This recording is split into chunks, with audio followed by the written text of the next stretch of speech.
ओम नमः शिवाय। प्रिय भक्तगणों, सोमवार का दिन भगवान शिव को समर्पित होता है। इस दिन उपवास रखने और भगवान शिव की पूजा करने से व्यक्ति को मानसिक शांति, वैवाहिक सुख, संतान सुख और समस्त मनोकामनाओं की प्राप्ति होती है। विशेष रूप से कुंवारी कन्याएं अच्छे वर की प्राप्ति के लिए और विवाहित महिलाएं अपने पति की दीर्घायु के लिए इस व्रत को करती हैं। सोमवार को व्रत रखने से भगवान शिव शीघ्र ही प्रसन्न होते हैं और भक्तों की सभी बाधाएं दूर करते हैं। सोमवार का संबंध चंद्रमा से है, इसलिए यह व्रत चंद्र दोष या मनोविकार दूर करने में सहायक है।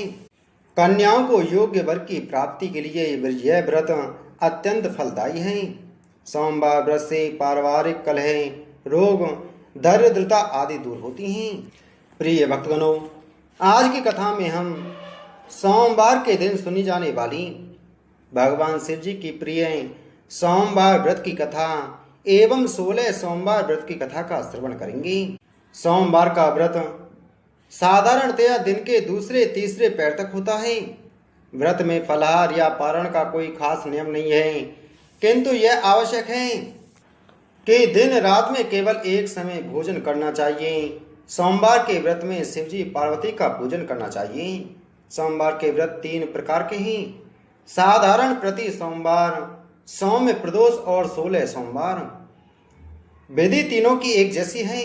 शिव पूजन के पश्चात कथा सुननी चाहिए। प्रदोष व्रत, 16 सोमवार और सोमवार तीनों की विधि अलग अलग होती है।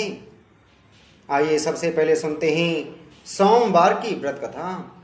एक समय की बात है, एक साहूकार था जिसके घर किसी प्रकार की कमी नहीं थी, परंतु उसको दुख था, उसके कोई पुत्र ना था। वह ऐसी चिंता में रात दिन रहता और वह पुत्र की कामना के लिए प्रति सोमवार शिव जी का व्रत और पूजन करता था। सायंकाल शिव मंदिर में जाकर शिव जी के आगे दीपक जलाया करता था। उसके भक्ति भाव को देखकर एक समय श्री पार्वती जी ने शिव जी महाराज से कहा कि यह साहूकार आपका अनन्य भक्त है और सदैव आपका व्रत और पूजन बड़ी श्रद्धा से करता है। इसकी मनोकामना पूर्ण करनी चाहिए। शिव जी ने कहा कि हे पार्वती, यह संसार कर्म क्षेत्र है। जैसे किसान खेत में जैसा बीज बोता है वैसा ही फल काटता है, उसी तरह से इस संसार में जैसा करते हैं वैसा ही फल मिलता है। पार्वती जी ने अत्यंत आग्रह से कहा कि महाराज, जब यह आपका भक्त है और यदि इसको किसी प्रकार का कोई दुख है तो उसको अवश्य दूर करना चाहिए, क्योंकि आप सदैव अपने भक्तों पर दयालु हैं, उनके दुखों को दूर करते हैं। यदि आप ऐसा ना करेंगे तो मनुष्य आपको क्यों पूजेंगे और आपकी सेवा व्रत क्यों करेंगे।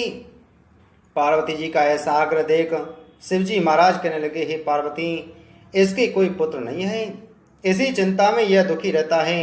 इसके भाग्य में पुत्र ना होने पर भी मैं इसको पुत्र की प्राप्ति का वर देता हूँ, परंतु वह पुत्र केवल 12 वर्ष तक जीवित रहेगा। इसके पश्चात वह मृत्यु को प्राप्त हो जाएगा। इससे अधिक मैं और कुछ इसके लिए नहीं कर सकता। यह सब बातें वह साहूकार सुन रहा था। इससे उसको ना कुछ प्रसन्नता हुई और ना ही कुछ कष्ट हुआ।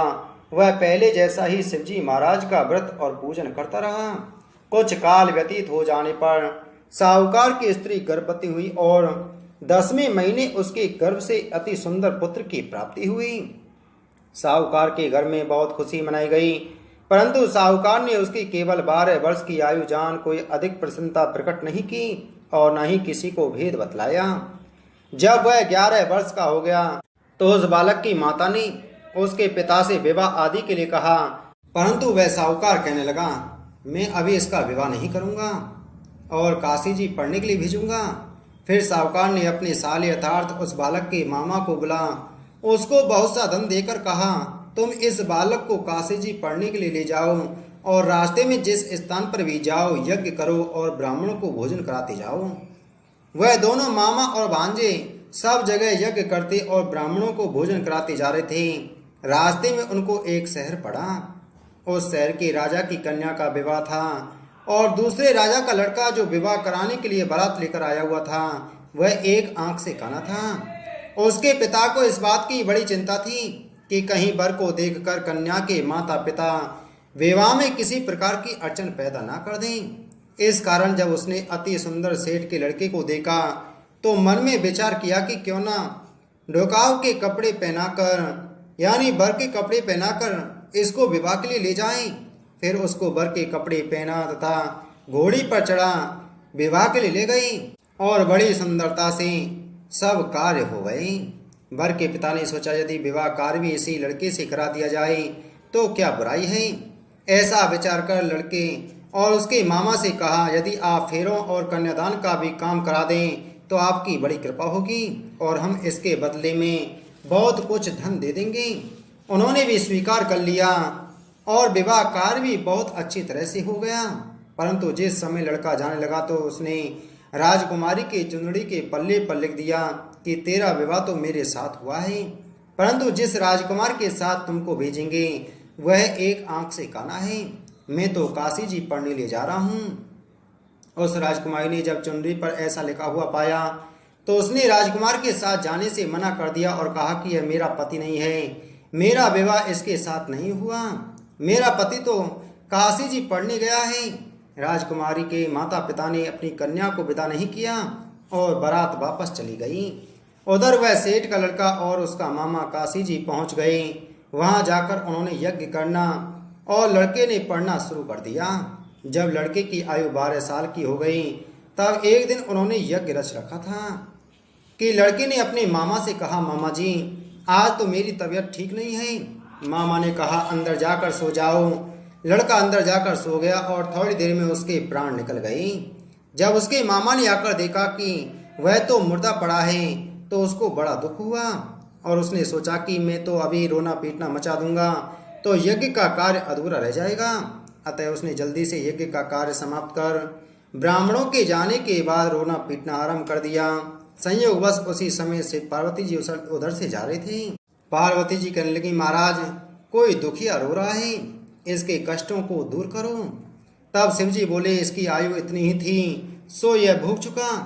पार्वती जी ने कहा कि महाराज कृपया करके इस बालक को और आयु दो, अन्यथा इसके माता पिता तड़प तड़प कर मर जाएंगे। पार्वती जी के इस प्रकार बार बार आग्रह करने पर शिवजी ने उसको जीवन दान दिया और शिवजी की कृपा से लड़का जीवित हो गया। शिव पार्वती कैलाश चले गए। तब उसी प्रकार यज्ञ करते हुए अपने घर की ओर चल पड़े। रास्ते में उसी शहर में आए जहाँ उसका विवाह हुआ था।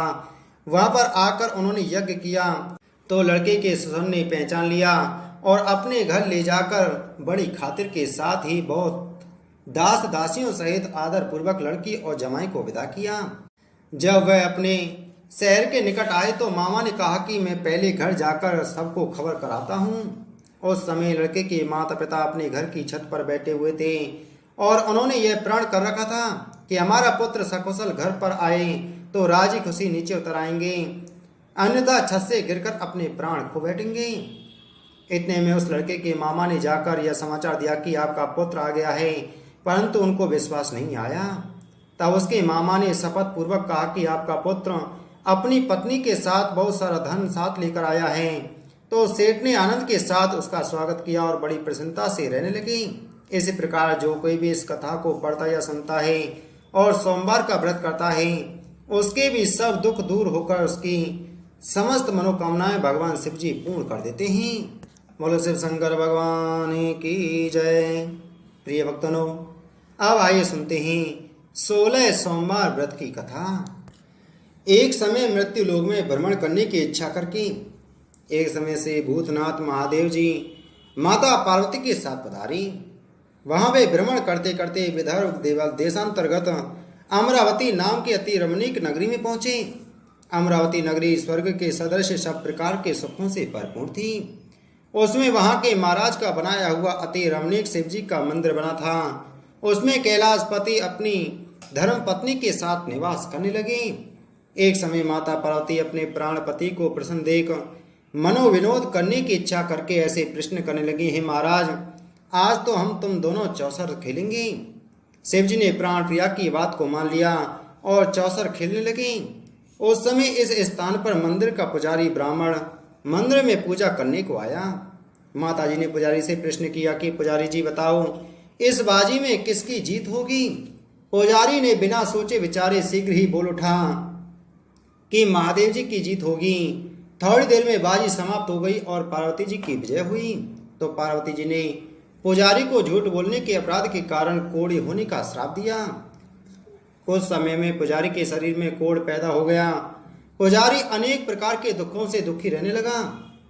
इस तरह के कष्ट पाते पाते जब बहुत दिन हो गए तो देवलोक की अप्सराएं शिव जी की पूजा करने उसी मंदिर में आईं और पुजारी के कोढ़ के कष्ट को देख बड़े दया भाव से उससे रोगी होने का कारण पूछने लगीं। पुजारी ने निसंकोच से भी सब बात उनसे कह दी। तब भी अप्सराएं बोली, हे पुजारी, अब तुम अधिक दुखी मत होना, भगवान शिव जी तुम्हारे कष्ट को दूर कर देंगे।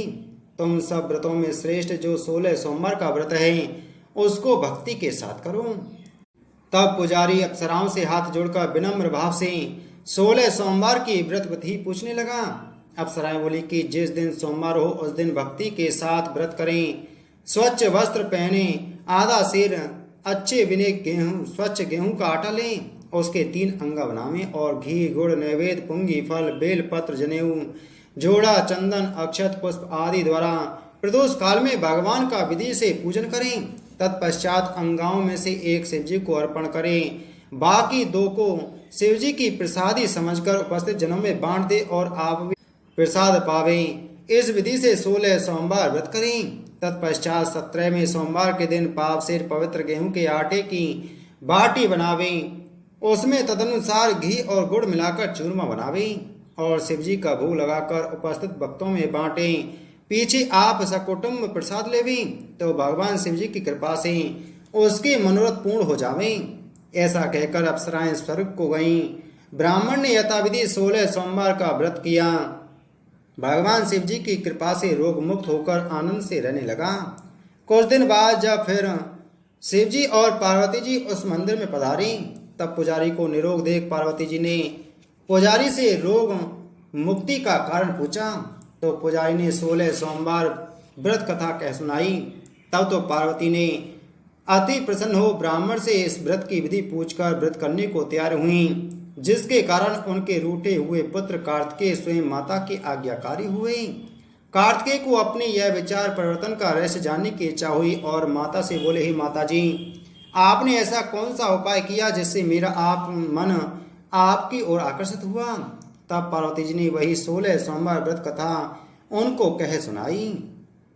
तब वे बोले कि इस व्रत को मैं भी करूँगा, क्योंकि मेरा प्रिय मित्र ब्राह्मण बहुत दुखी दिल से परदेश गया है, हमें उससे मिलने की बहुत इच्छा है।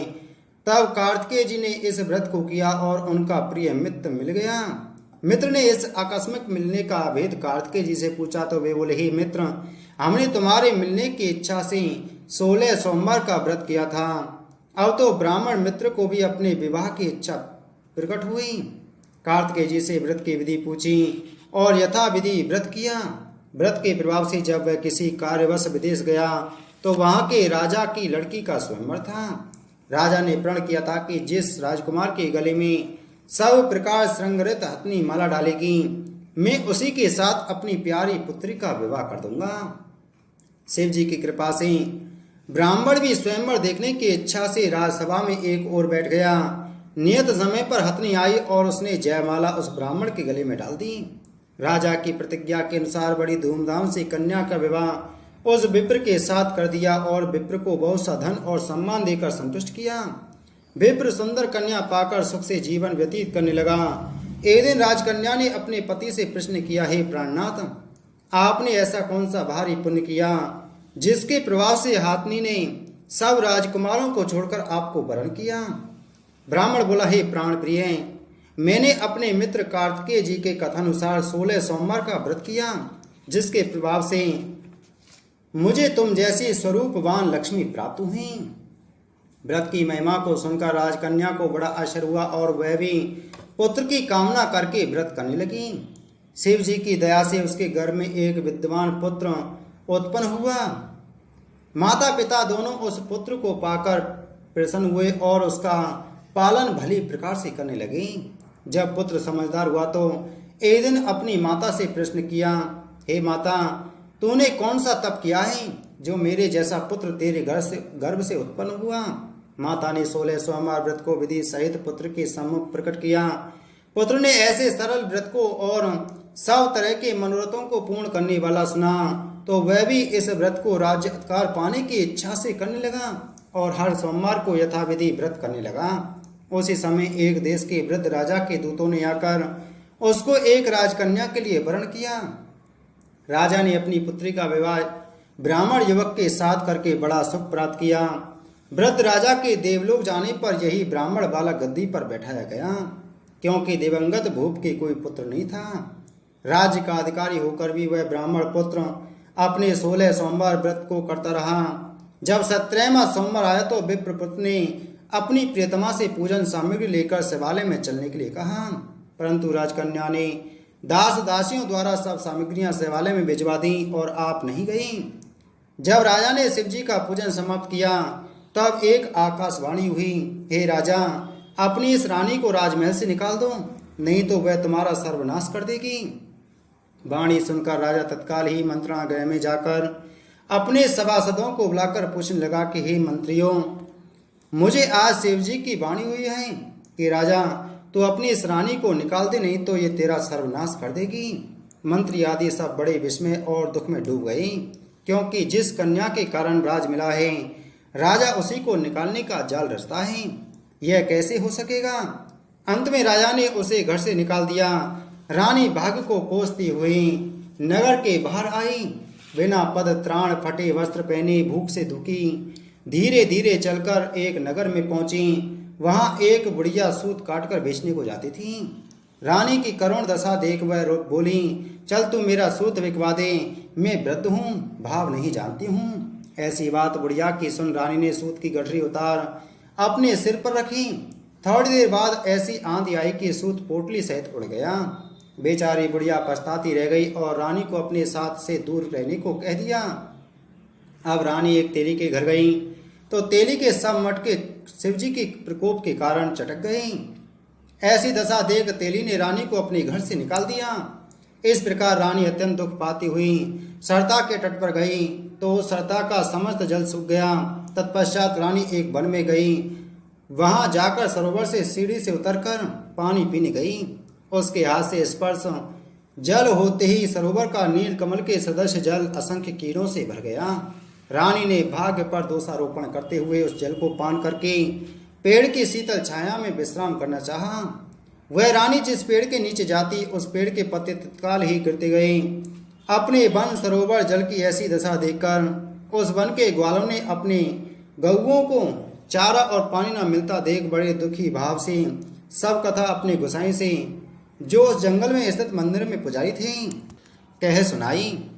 ग्वाले रानी को लेकर गोसाई के पास गए। रानी की मुख कांति और शरीर शोभा देख गोसाई जान गई, यह अवश्य ही विधि और गति की मारी कोई कुलीन अबला है। ऐसा सोच पुजारी जी ने रानी के प्रति कहा कि मैं तुमको पुत्री के समान रखूंगा, मेरे आश्रम में ही रहो, मैं तुमको किसी प्रकार का कष्ट नहीं दूंगा। गोसाई के ऐसे वचन सुन रानी को धीरज हुआ।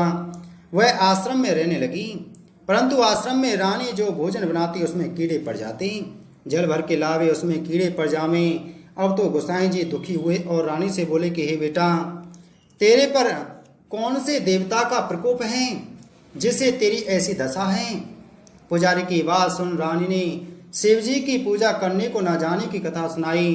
तो पुजारी शिवजी महाराज की अनेक प्रकार से स्तुति करते हुए रानी के प्रति बोले, हे भाई जी, तुम सब मनोरथों के पूर्ण करने वाली 16 सोमवार व्रत को करो, उसके प्रभाव से अपने कष्ट से मुक्त हुआ जानो। गोसाई जी की बात को सुनकर रानी ने 16 सोमवार व्रत का विधिवत संपन्न किया और 17वें सोमवार के पूजन के प्रभाव से राजा के हृदय में विचार उत्पन्न हुआ कि रानी को गए बहुत समय व्यतीत हो गया, न जाने कहाँ कहाँ भटकती होगी, उसे ढूंढना चाहिए। यह सोच रानी की तलाश करने चारों दिशाओं में दूत भेजे।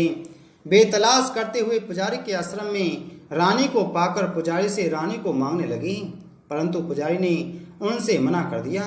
तब राजा स्वयं पुजारी के आश्रम में गए और पुजारी से प्रार्थना करने लगे कि महाराज, जो बाई जी आपके आश्रम में रहती हैं वह मेरी पत्नी है। शिव जी के कोप से मैंने इसको त्याग दिया था। अब इस पर से शिव जी का प्रकोप शांत हो गया है, इसलिए मैं इसे लेने आया हूँ। आप इसे मेरे साथ चलने की आज्ञा दें। गोसाई जी की आज्ञा पाकर रानी राजा के साथ महल में आई। घर घर में मंगल गान होने लगे। पंडितों ने विविध वेद मंत्रों का उच्चारण करके अपनी राजरानी का आह्वान किया। ऐसी अवस्था में रानी ने पुनः अपनी राजधानी में प्रवेश किया। महाराज ने अनेक तरह से ब्राह्मणों को दान आदि देकर संतुष्ट किया। इस प्रकार से राजा शिव जी की कृपा का पात्र हो राजधानी में रानी के साथ अनेक तरह के सुखों को भोग करते हुए आनंद से जीवन व्यतीत करने लगा। ऐसे ही जो मनुष्य भक्ति से 16 सोमवार का व्रत इत्यादि करता है, वह इस लोक के सभी सुखों को भोग कर अंत में शिवपुरी को प्राप्त होता है। बोलो शिव शंकर भगवान की जय। प्रिय भक्तगणों, अब आइए सुनते हैं शंकर भगवान की आरती। ओम जय शिव ओंकारा, प्रभु जय शिव ओंकारा। ब्रह्मा विष्णु सदा शिव, ब्रह्मा विष्णु सदा शिव, शिव अर्धांगी धारा। ओम हरे हरे हरे महादेव। एकानन चतुरानन पंचानन राजे, स्वामी पंचानन राजे। हंसासन गरुणासन, हंसानन गरुणासन, वृषवाहन साजे। ओम हरे हरे हरे महादेव। दो भुज चारु चतुर्भुज, दस मुख अति सोहे, स्वामी दस मुख अति सोहे। तीनों रूप निरखते, तीनों रूप निरखते, त्रिभुवन जन मोहे। ओम जय शिव ओंकारा। अक्षयमाला वनमाला, मुनिमाला धारी, स्वामी मुनिमाला धारी।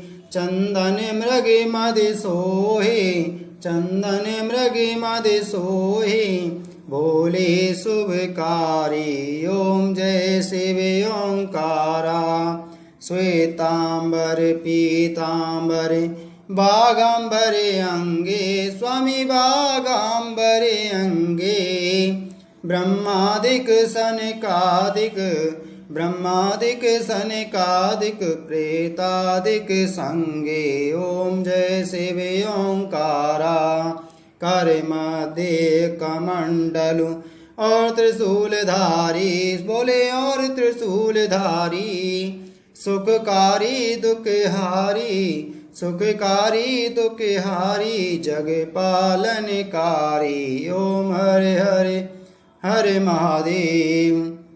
ब्रह्मा विष्णु सदा शिव, जानति अविवेका, स्वामी जानति अविवेका। प्रणवाक्षर में शोभित, प्रणवाक्षर में शोभित, ये तीनों एका। ओम जय शिव ओंकारा। त्रिभुवन स्वामी जी की आरती जो कोई नर गावे, स्वामी प्रेम सहित गावे। कहत शिवानंद स्वामी, भजते हरि हर स्वामी, मनवांचित फल पावे। ओम जय शिव ओंकारा। बोलो भगवान ब्रह्मा विष्णु महेश की जय। बोलो पार्वती माता की जय। बोलो शिव शंकर भगवान की जय। प्रिय भक्तगणों, अगर आपको भगवान शिव जी की कथा अच्छी लगी हो तो कमेंट बॉक्स में ओम नमः शिवाय हर हर महादेव जरूर लिखें। ओम नमः शिवाय।